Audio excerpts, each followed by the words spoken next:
big welcome to our winter webinar series for Vision Australia's Telelink program. I'm hoping you're all staying warm and getting some sunshine around Australia. I'd like to begin by acknowledging the traditional owners of the many lands on which we're meeting today and pay my respects to elders past, present and emerging. So for those who don't know me, my name is Jordan. I am the Volunteer Partnerships Coordinator for New South Wales ACT and the Telelink program. Our guest today joining us from, funnily enough, the beautiful Central Coast of New South Wales, on behalf of his organisation Sensory Gardens Australia.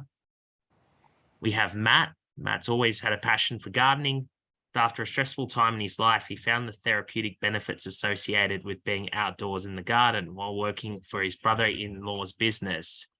Matt, thank you for taking the time to chat to us today. When your son's cerebral palsy stabilised, you built Sensory Gardens Australia. For the people who may not be familiar with the terminology, what do you define as a sensory garden? I guess sensory garden it's probably been interchangeably used with therapeutic garden. You might have heard it referred to before, but basically sensory garden is designed around stimulating the five human senses. So that being sight, smell, sound, touch and taste. So the gardens are generally created with those five senses in mind. So they can be tweaked and tailored to structuring it to focus more on some of the other senses rather than one of them. So for example, if we've got for our listeners, for example, with some low vision or blindness, we may focus a bit more around the smell, the sound, the touch, the taste, to highlight that a bit more. Also, we can also cater for low vision by using different elements of the sight side of things to highlight those a bit more. So yeah, in sort of summary, it's basically many gardens generally have sensory garden elements in them without sort of knowing. But when we create them, we've got the client or the organisation in mind around really trying to come up with a concept that caters for the clients in mind. So in your time, like creating sensory gardens, what are some of the benefits that you've kind of seen attributed with the creation of those sort of gardens? Like personally for myself, I can atone to them like 100%. They're not only scientifically proven, obviously firsthand, that when my son was born with cerebral palsy, and it was a tough couple of years for everyone. And not only have I seen the benefits for myself, particularly from a mental health benefit, creating a relaxing environment that decreases sort of tension and general anxiety, improving and raising overall general mood. I think most people who have spent time in a garden are a lot more present. They're a lot more, that is our sort of tagline for Sensory Gardens Australia, be present. We live in a pretty fast-paced world these days, and there's a lot of data and information coming at us. And I think the mental health aspect of creating the sensory gardens are huge. It just creates a sense of calmness in a space and allows you to stop and breathe and really just take in sort of the present moment. So that's from a mental health side. And then from a physical side, it's enhanced immune function because you're a lot more relaxed and calm, decreased blood pressure, and also obviously with exposure with sun, we got the benefits of vitamin D and being outside. Not all the gardens are outside; they can be catered for apartments and different people like that don't have yards. But generally, for the bigger size organisations, there's the aspect of being outside with the sun and things like that. Yeah, and during the pandemic as well, a lot of people, I imagine, myself included, were throwing themselves in the garden for a sense of purpose, a sense of slowing down, and just kind of enjoying nature. I know, as a kid as well, you were as a kid when I was a kid, traveling around our garden, everything was edible. You tried everything. You wanted to know every sort of texture, touch. I think we as adults kind of lose track of that a little bit. Yeah, and that's the idea, and it's just trying to create a space where as I said, that the market that we sort of build gardens for is so wide. Like it just caters kids, dementia facilities, palliative care, even prisons, that the recreational space.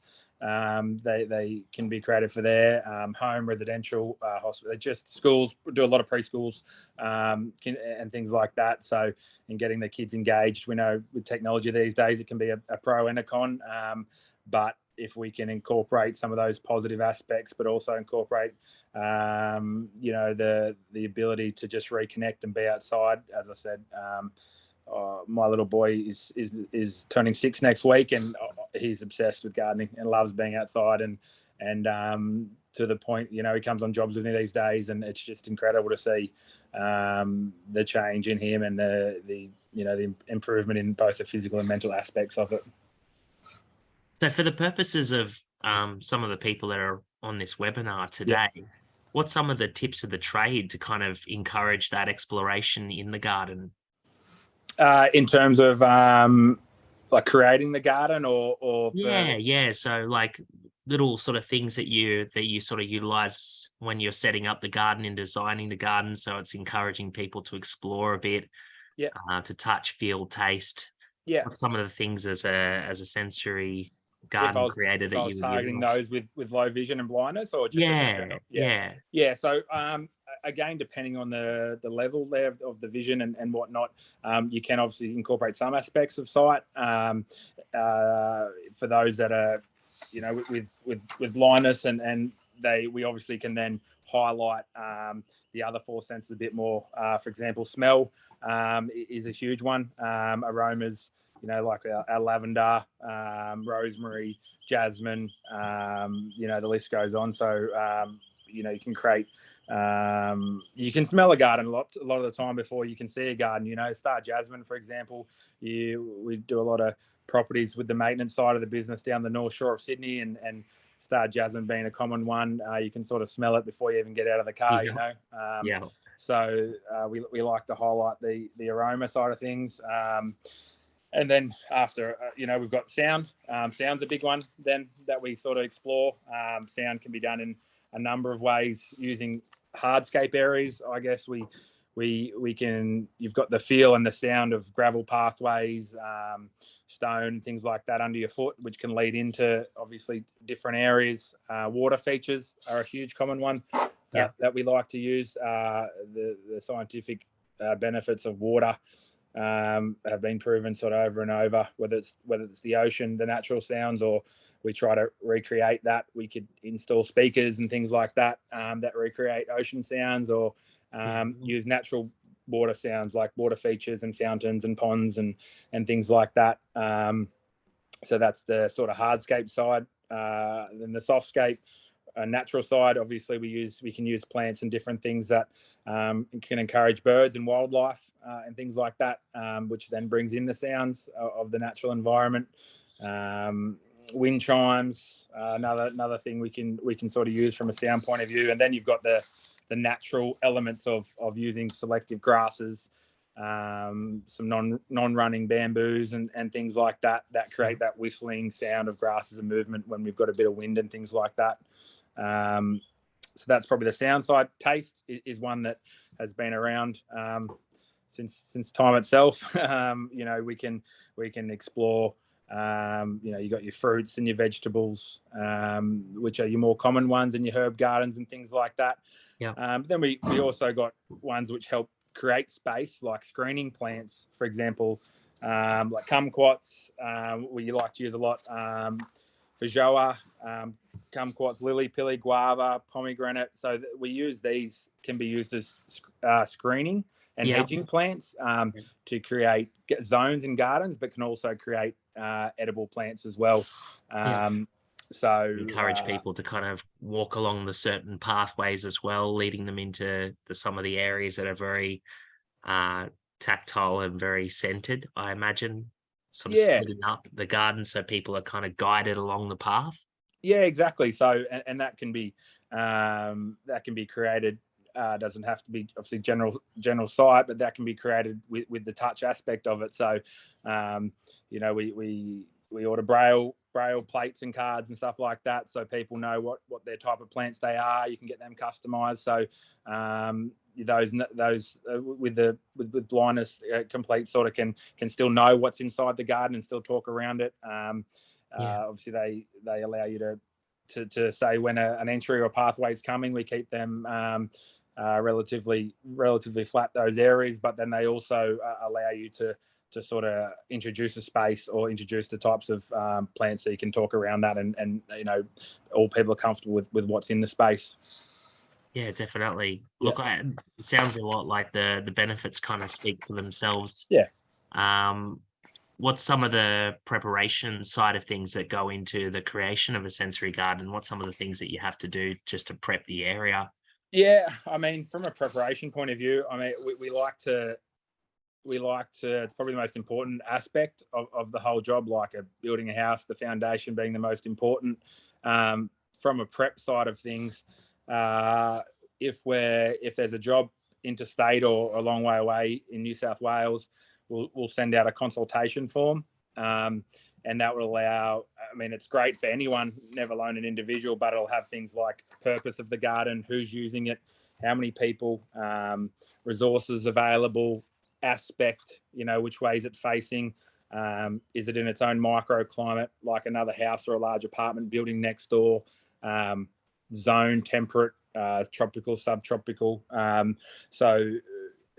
so we can get a gauge of what a client needs. We'll send out that consultation form. For those that are a bit closer for us in Sydney or Newcastle, we'll attend site and have what I call a meet and greet. For a preschool, for example, we will then explore the site, come up with a concept plan, which I think people can overdo sometimes. I think it's you want to get a simple, whether it's a hand drawn sketch. We do a lot originally first to get the concept down pat, and we try to nut out the functionality first of the garden without getting down on specifics. So you can come up with a grand 3D idea that looks great and on computer and all this sort of stuff, and might not be feasible for the space, and so we like to just get a feel for the clients that are using it first. First stage is generally then creating a concept plan, which then is not, you can have allocations for plants and different areas, but it's more around the zones and the requirements of the site that are existing, and then you can get into the finer detail on a deeper landscape plan, and then the installation phase. But the concept plan, and then once you got your concept, then you can explore things like soil and soil improvement, what you're planting, and things like that for your softscaping. And a big one is the climate and the weather. Like, that's probably the biggest one. We know in Australia with El Nino and La Nina that it's constantly changing dynamic. The last 3 years we've had plenty of rain, so people have steered away from irrigation, and now we're probably entering the opposite, where we're going to have people looking for water supply and irrigation. So I guess it's, like I said, getting the concept nutted out, and then breaking it down after that into the requirements of what you need. Yeah, definitely. Yeah. And for those who are kind of looking to do to get out in the garden themselves and do a bit of planning themselves by touch and feel and stuff like that, what sort of preparation would you suggest as far as soil and plant selection goes? Yeah, I think you'd work out, there's two ways of doing it. You can either, what I call, assess the environment first. So you can do things like a sun diary, I like. So you can look at your space, for example, your backyard, think about where you'd like your garden beds, whether it's against the fence, the back of the house, and then you record a sun diary. So that's just recording, when it's receiving sunlight and not receiving light. That's a big factor.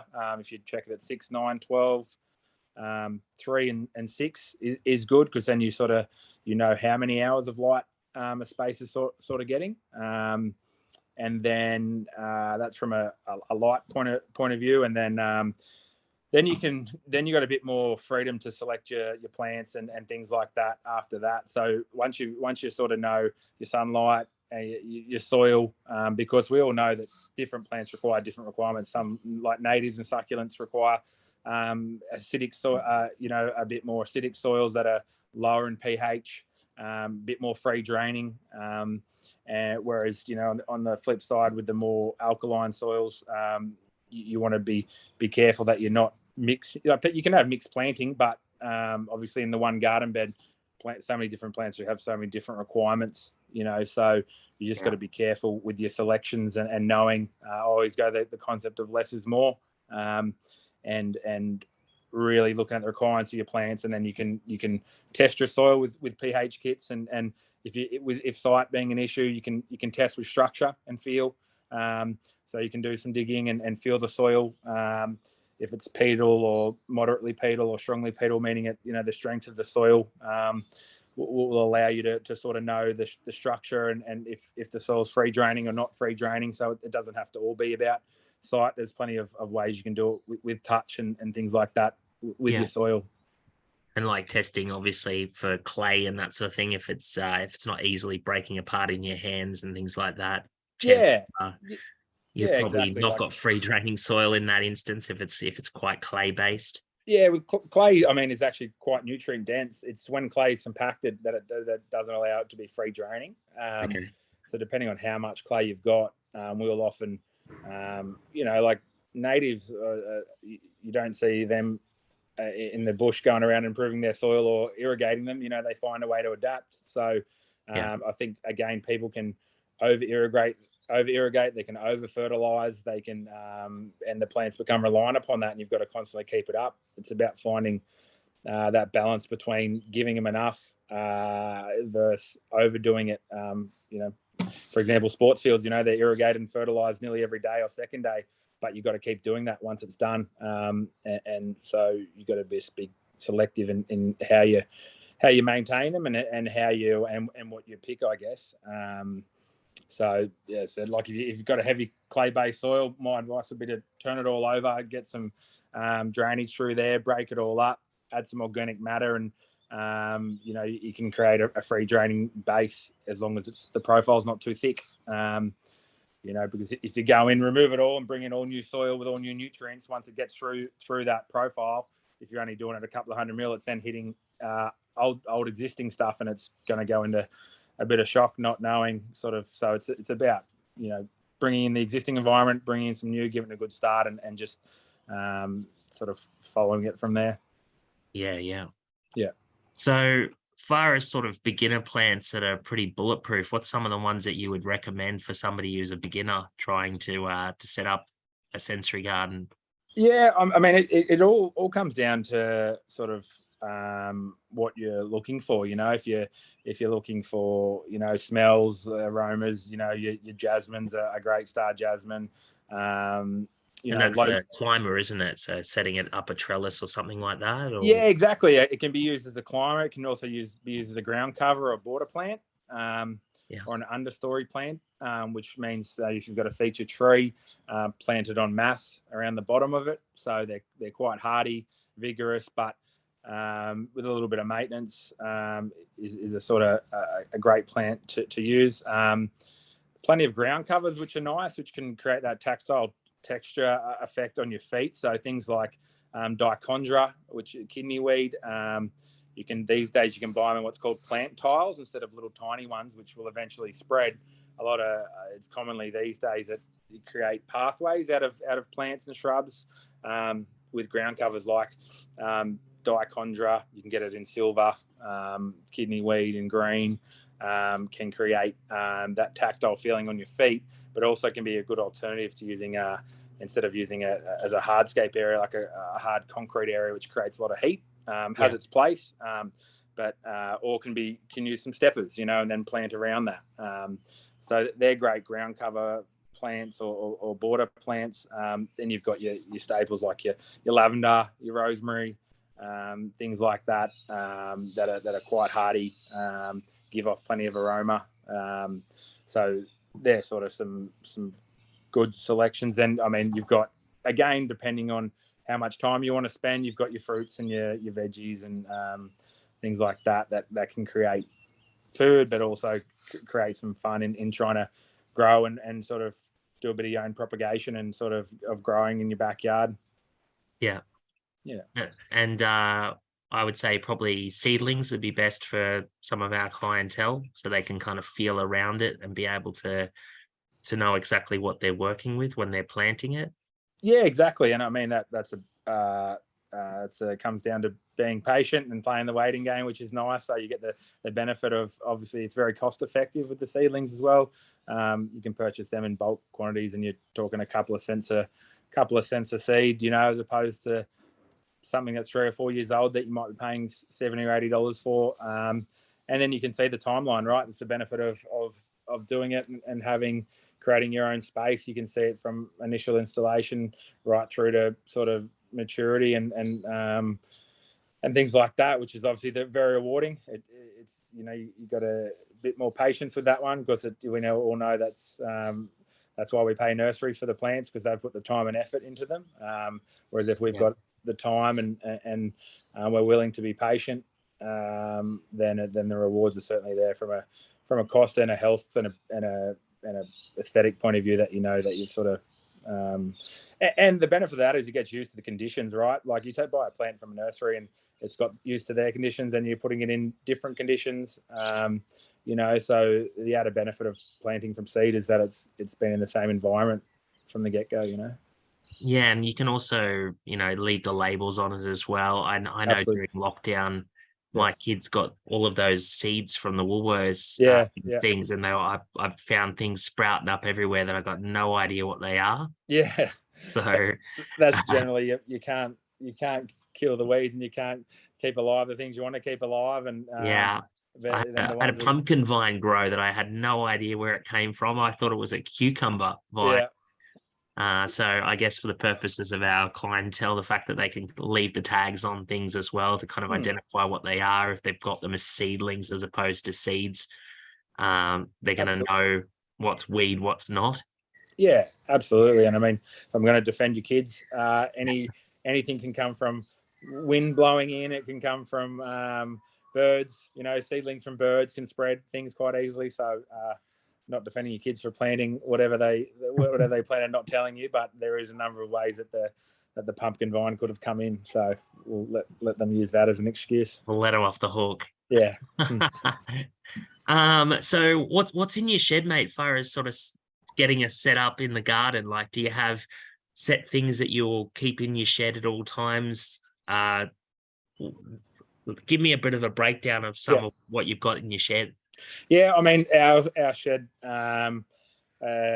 is about 8 meters high by about 20 meters wide. It's sort of developed into a bigger shed, and we always seem to still be running out of room. But again, I think if you're going down the softscaping planting route, I mean, you can get away if you're just creating, if you've got some garden beds existing, and you've got some space already. I think it's pretty simple, like in terms of that you don't need to invest big. It may just be, a garden spade, a shovel, a little mattock or a rotary hoe for tilling over the soil, and access to water, whether that's your own town water supply or tanks, and a watering can. I mean, it can be that simple in terms of planting and the softscaping side.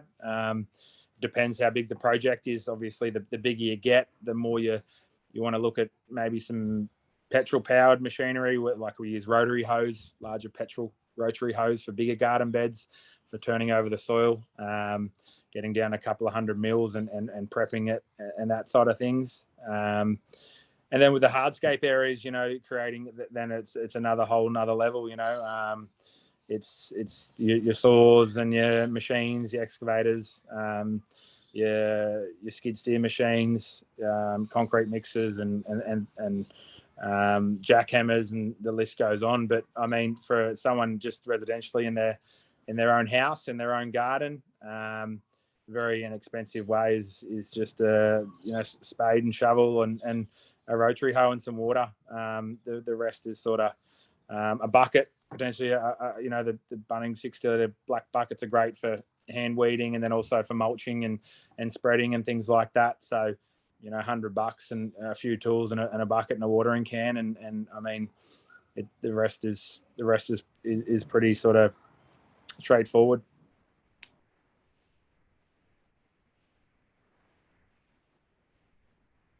My apologies. Yeah. Kids visiting me, trying to.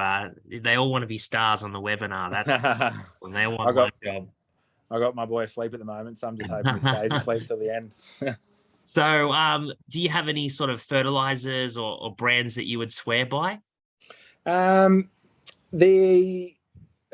know what? It's a matter of sort of, I think, testing a few, and I would probably steer clear of the cheaper nasties, so the $2.95 and $3 a bag. If you're using thing in bags products, I mean, there's probably a reason why it is that cheap. I mean, I know a lot comes down to marketing and branding, but I'd probably try to steer clear of the cheaper ones. A good way of doing it, again, if you do have the time, is creating your own, organics and compost and things like that. I mean, if you do have the time, is creating your own with a compost bin. And you're not gonna get any more organic and natural than that. That being said, if you are going to purchase, I'd probably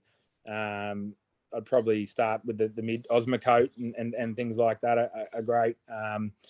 Also, if you've got a local nursery, a lot of them these days are starting to create their own composts and mixes, things like that.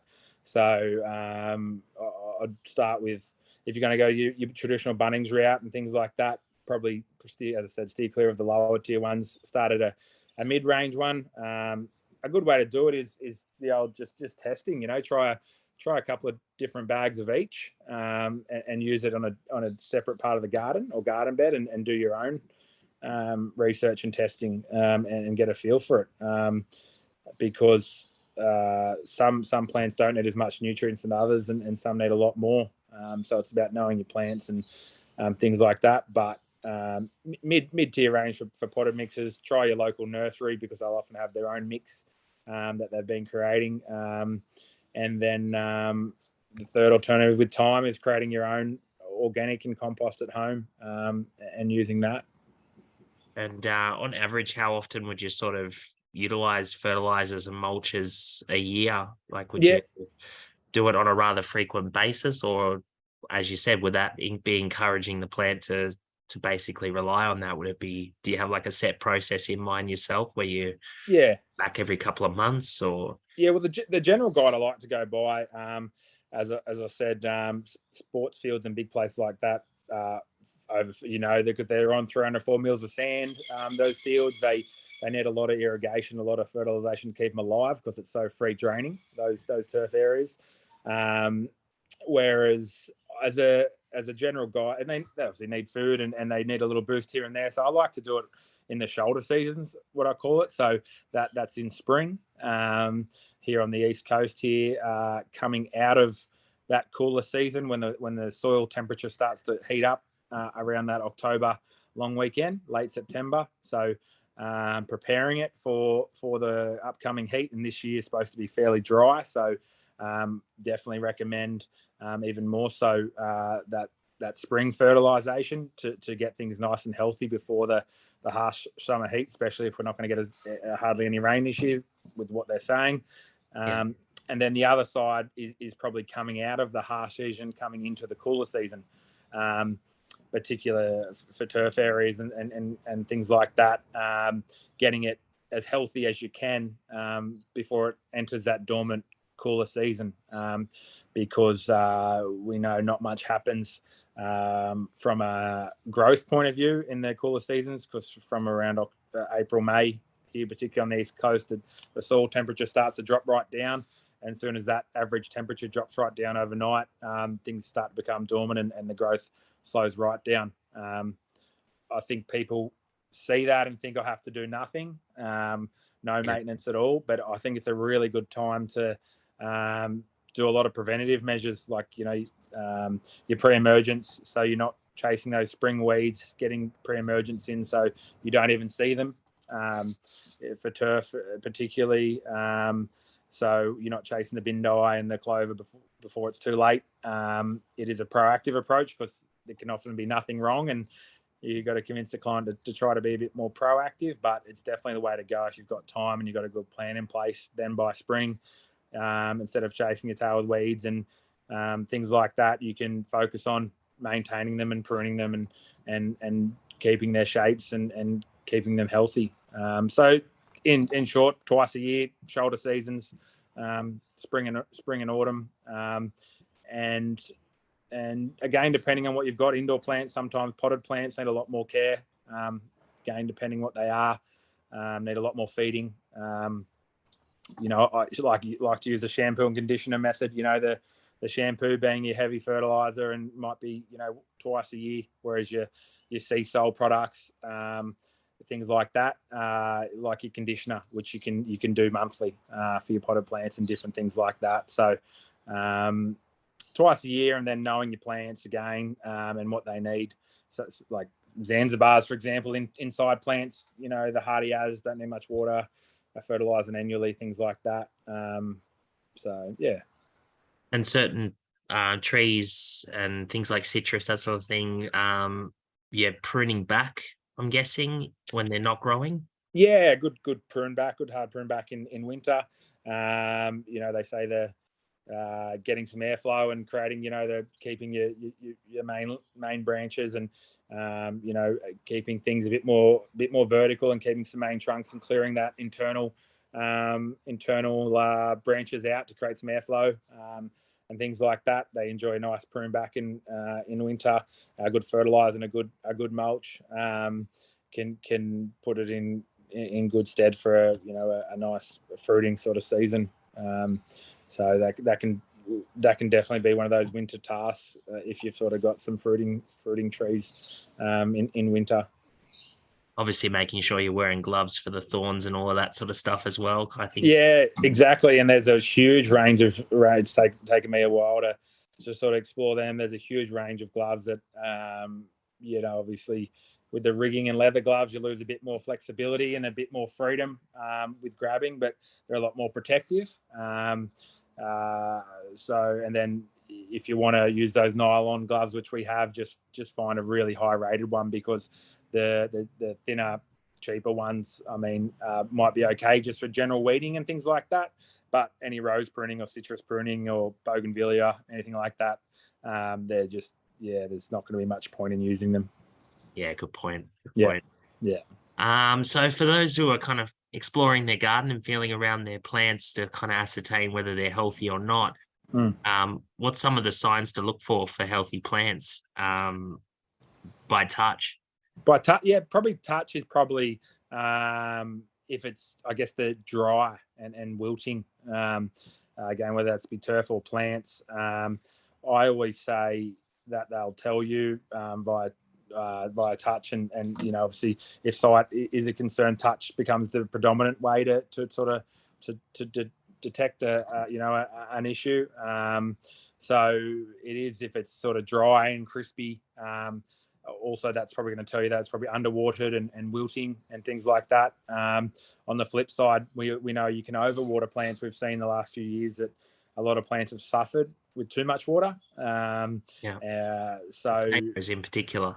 Pardon? Potatoes in particular. Yeah. Potatoes, conifers are a big one that we've known seem to struggle a lot. They seem to be dying out pretty frequently. But on the flip side, if it's overwatered, it's that mushy sort of feel that breaking up in your hand. It could be rot. You're getting a bit of rot setting in. That can obviously come back with smell as well, the rot, and you can probably smell the dampness and the wet side of things. So the feel is the big one around the dry sort of side, and then mushy wet for overwatering. So that's some things to take care of. Again, if you have the ability to, there's plenty of ways to set up your own irrigation system. So it doesn't have to be a huge, expensive one with big controllers and whatnot. You can get some good price, reasonable ones that have Bluetooth and things like that. And these days from Bunnings for a couple of $100. Especially ones with sensors. that can be a really good way to sort of control the watering side of things, because you know exactly what they're getting. If not, you've just got to be calculated in knowing how much water the thing is that you're using, the equipment is putting out, because you know, there's 100 different ways. You know, with an irrigation system, it's generally getting a set amount of water the whole time, so you can pretty easily calculate with the flow and supply of what it's getting. Whereas, for example, using, you know, an oscillating sprinkler, you just got to be careful, because how much water is it getting at all times? You know, when it's oscillating, is it getting 30% of that water and 50%? So that means you have to double or triple the time.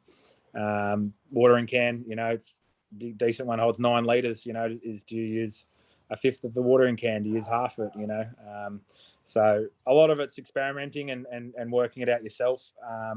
And I always say they'll tell you if there's something wrong. You know, they'll let you know with the touch and the things like that, if it needs something. And if in doubt, obviously test the soil, like you were saying, you know, putting your finger underneath plants to see if it's dry or if it's wet. Absolutely. You know, like feeling like you said, the moisture, is it drying out? You know, the watering just needs to be around the base, doesn't need to be on the leaves. So you're really just testing the soil around the plant to see if it is moist. And again, I know I probably harped on it, but it's knowing your plant, because some plants, like, you know, can afford to be a bit more dry. And so you don't want to be putting your finger in there testing it if it's a succulent or something that really enjoys those dry conditions, and then thinking, oh no, it's dry, I need to water it, because then we can have an overwatering issue, because the specific plants don't actually like a lot of water. You know, and some plants don't like drying out at all and always need to be moist. So that's when you've just got to, and that's why I like to keep. I'm fairly structured and formal with my gardens, and I like to keep it consistent. It's very subjective gardening, so that's why I'm always learning and trying to play with less formal ideas and a bit of less structure. But you just try to keep them in groupings where you can, of genus and species that like the same conditions, because you can imagine if you're putting in, you know, a succulent and a native with some other plants that like a lot more water and like a bit more acidic soils, a bit more acidic versus alkaline soils, they're confused, right? They're not sure if they're coming or going. They're not sure if they need water or fertilizing. So where possible, you know, group it with similar requirements from a feeding and a watering point of view. Yeah, good advice. So in regards to mapping out a garden, you said obviously grouping plants that are similar together. What's some of the other sort of methods that you've got to kind of make sure that the garden remains low maintenance? Again, it comes back to concept and what you want in the space. Do you just want to sit there and just enjoy the sounds and the smells? Do you want to be active in your gardening? So I guess mapping out the size of your space would be the first thing. How much of the garden, front or back, do you want to allow for the gardening? And then knowing your size of your space, then you can work out, as I said, a big one is the climate, not only the climate in your local area, but the microclimate within a house, right? Because a house in one side of the street versus a house in the other side of the street up the other end might be in the same general climate here, temperate climate on the east coast, in the central coast, but you can have individual microclimates within the house. You know, you've got a bigger house next door, which creates a lot less sunlight. You've got it's a bit closer to the beach, so there might be a bit more sandy soil. So I think people really go, oh no, we're in this temperate climate, I can plant whatever I want. It's knowing your area and knowing your conditions. So once you've mapped that out and gone, okay, well, I've got this amount of light, or I've got this aspect, particularly aspects. You know, if your front of your house is west facing, your back's east facing, you know, they like a bit more shade tolerant, obviously on the east coast here. If you're sort of east facing and morning sun, and then the plants on the west side obviously going to get that harsher sunlight and that harsher sun, and you probably don't want to be planting obviously your shade tolerant plants copying that western heat unless you've got some protection. So knowing your climate, knowing your microclimate and conditions, then sort of proceeding to testing your existing soil, and and knowing if it needs improvement against what you're actually planting out. And then just again, just creating the space that suits you and your time and your budget. And because a lot of people, you hear this low maintenance idea, and some people hear low maintenance, they think no maintenance, I think. Yeah. Which everything needs maintenance, right? There's not a plan or something that will never need any form of maintenance. So I think it's okay. I've broken down my week. I've got this much time I want to spend in my garden, and that's achievable. Particularly because we find a lot of people, we have to rein back a bit, and some we need to excite a bit more because they've got a bit more time. But people have the big grand idea, and then I'll say, okay, well, who's maintaining it? And they go, we will. And then I'll say, well, you're looking at about 4 hours a week, and they go, let's rein it back a bit to something with a bit less maintenance, so then you might not have your herbs in your gardens, and you might just have aromas and plants that give off smells, and that you can just relax, because families time poor, kids, and you think that you got all this time going to spend in the garden, and it doesn't sometimes work out like that. So it's really working out how much time you want to spend out there, realistically, how much time you're going to spend out there, and how much time and funds and budget you want to allocate towards spending in the garden.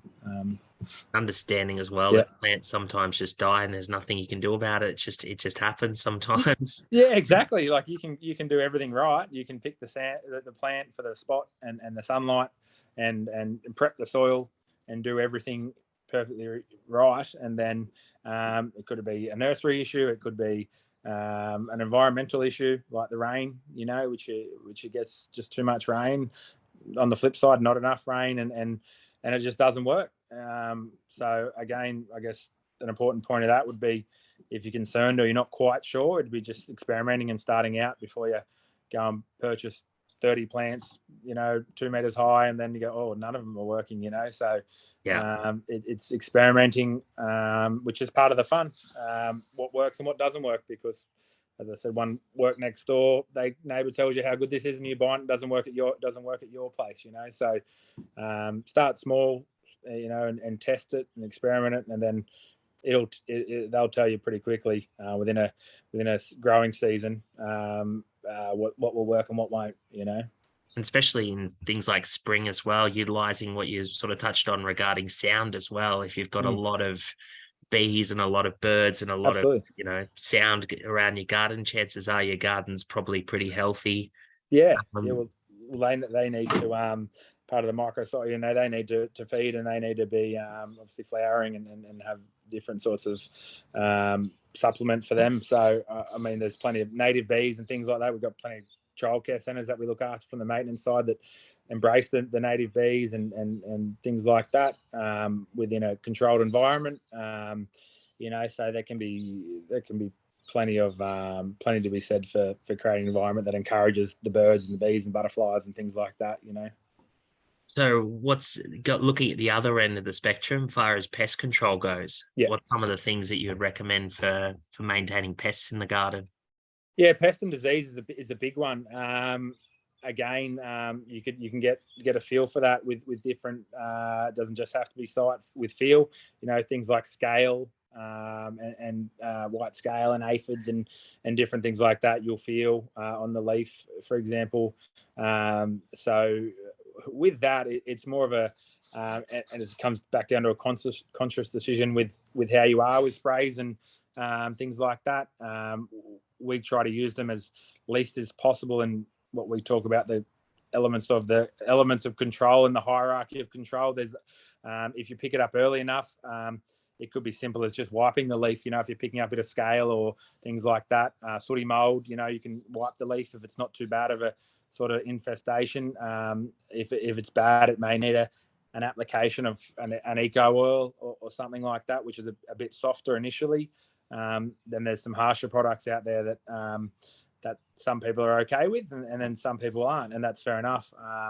So I guess it's a matter of keeping on top of the maintenance before the pest and disease become a major issue, because most of them can be solved without harsher chemicals if they're picked up early enough.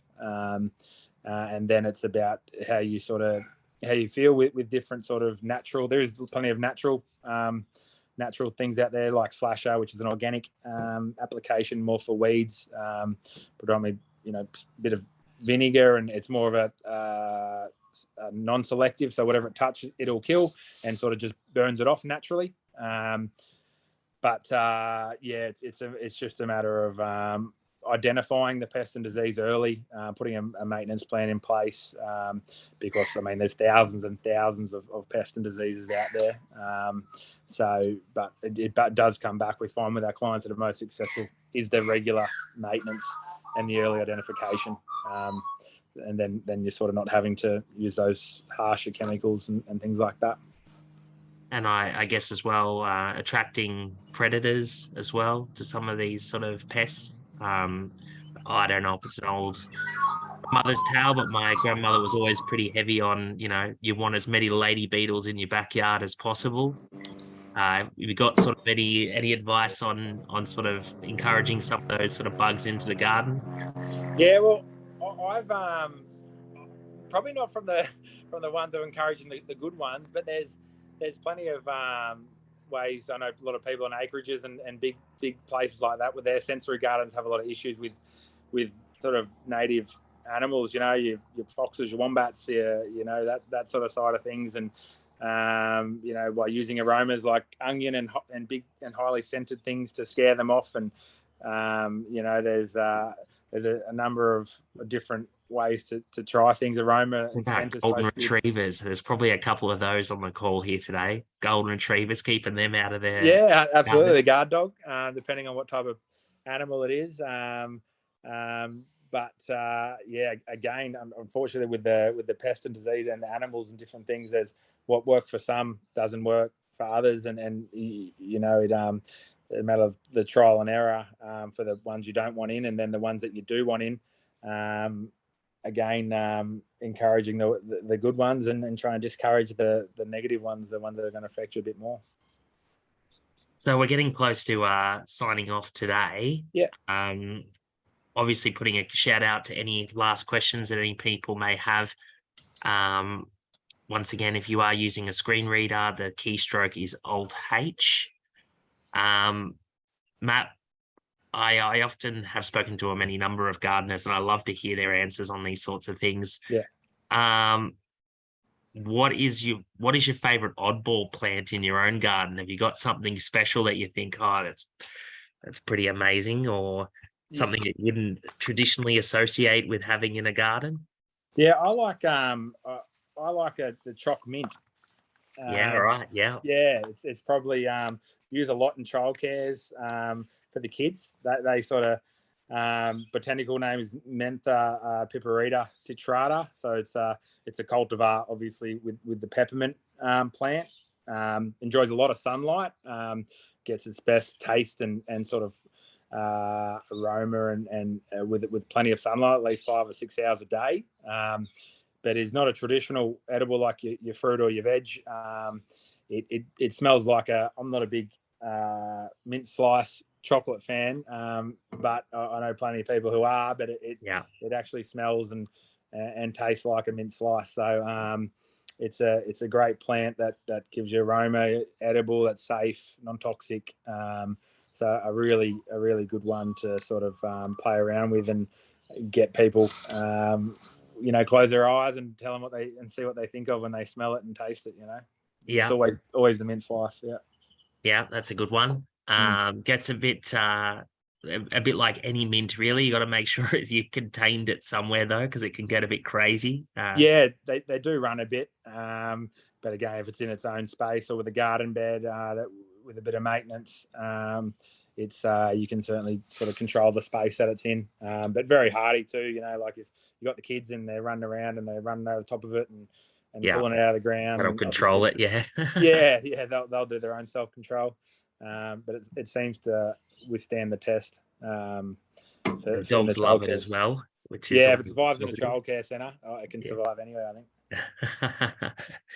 I had a gardener that I spoke to a couple of months ago that was talking about a persimmon that tastes like chocolate pudding. Okay, yeah, right. and that was his oddball plant. And I gave one to my father-in-law, and he swears by it. Smells Yeah, like chocolate, tastes like pudding. yeah. Brilliant. I'll have to get the genus off you, or the plant name, and try to find it myself and see. Yeah, yeah. It's a good one. It's a good one. It'll be good for the especially for the sensory gardens. Absolutely, they're always looking for different. I mean, it's just incredible these days with the, there's already thousands and hundreds of thousands of different species. Then they're creating cultivars now and cross hybriding things and things like that. So it's only going to get, only going to get more and more expansive in what they're creating. Like there's this, I think the hospital in America, they've grafted these fruit trees, and on the one fruit tree, I think there's 30 different types of species of fruit on the one tree. Wow. From a grafting technique, so which pretty amazing. It's there's some pretty cool things happening out there. And far as sort of natives, in a sensory garden, have you got a favorite native plant that sort of gives off an aroma or has a funny texture to it? It's hard to go past the rosemary and the lavender. I know it's but it is so hardy. It is low maintenance. Edible aroma, tough. We try to come up with the crazy alternatives like the puddings and the choc mints and that. But I think foundation and some core plants, you can't. Sage is another good one. Sage is great. They're hardy. You can, the salvia, the Mexican sage, they call it, the salvia, is, you're getting flushes of flower 3 or 4 times a year. You're getting aroma. You're getting, bee attraction. And you just can't kill them. Like, you can cut them back to ground. They enjoy a hard cut back 3 or 4 times a year, and you can control them at a nice height. They look great. Again, pretty aggressive in their growth, require a bit of maintenance. But that, again, being selective what you're planting. But I think those three, the rosemary, the lavender, and the sage, are great ones, great staple plants, I think. So what are you up to in the garden at the moment in this time of year? I'm trying to control, be proactive. I always think the lawn is a lot harder to get right than the garden. I think once you've got the garden and got a good plan, I think the garden is a lot easier to control. Turf is the one that requires a lot of maintenance, and I think so this time of year, just trying to do a lot of pre-emergence, a lot of preventative stuff. So when we hit spring, because the lawns aren't growing as much, we're not cutting them as much. So we try to get them a bit healthy, and soon in a month or so, we're only 6 weeks away from spring. It's crazy to think. We'll be like an Aussie thing to do. We'll be whinging nothing's growing, and then we'll be whinging in 6 months that everything's growing too fast. So we'll be in spring before we know it. So just trying to, we do a lot of once spring comes around, early spring, a lot of aerating and for those lawns, core aerating, creating some airflow, and top dressing and fertilizing and things like that. But mulching is probably the biggest one we're doing in our gardens at the moment, is getting that mulch coverage on before spring hits and the weeds sort of come through. So great for moisture retention. I can't speak highly enough of the benefits of mulching and finding a good mulch, and just being careful too. Obviously, people can get too mulch happy if you're mulching every season. Every winter, the only thing I would say is be careful not to, with those fines mulch. They can become a bit hydrophobic and develop a bit of a crust, and then things can't get into the soil. So it's you'd rather be using it than not using it. But if you start developing a crust of mulch, just do a little test to make sure the nutrients and water are getting in, because you could stand there with a hose or a watering can and water the plants till the cows come home. But if it's become hydrophobic or a crust and nothing's getting in, it's not beneficial at all. So mulch is great. Just making sure that, occasionally every couple of years, if you're using a fines mulch, just to turn it all over and even pull a little bit out if it's become a bit crusty and thick, and start again with some fresh stuff. Yeah, good idea. Yeah. So Matt from Sensory Gardens Australia, thank you so much for joining us. How do our sort of listeners find you? where would they find all your information if they were wanting to get in contact? Yeah, no, thanks for having us. It's good. You get a bit caught up sometimes with the day-to-day running around. It's nice actually to think and talk and stop and be present, like we say. But get in contact, just sensorygardenaustralia.com.au is the website. Google us. Jump on our website. There's a stack of good information on there, about the benefits and the 5 senses and how we relate to them, and downloading a free consultation form. You download one for yourself, and even if you don't use it to send to us, it's a great way or a great tool to sort of work through, and great tool to work through and help plan your own garden. Before you go purchasing and doing things. So that's a good place to start. But yeah. Perfect. Once again, Matt, thanks for your time. Appreciate it. You've been fantastic, and I'm sure our listeners have got a lot out of this session. So thanks once again. Thanks for having us. Appreciate it. I'll just end the webinar now. Hope you all enjoy the rest of your day. And once again, thanks to our guest. Thank you. See ya. Vision Australia. Blindness, low vision, Opportunity. Vision Australia logo. 3 navy blue ovals linked together diagonally within a bright yellow rectangle.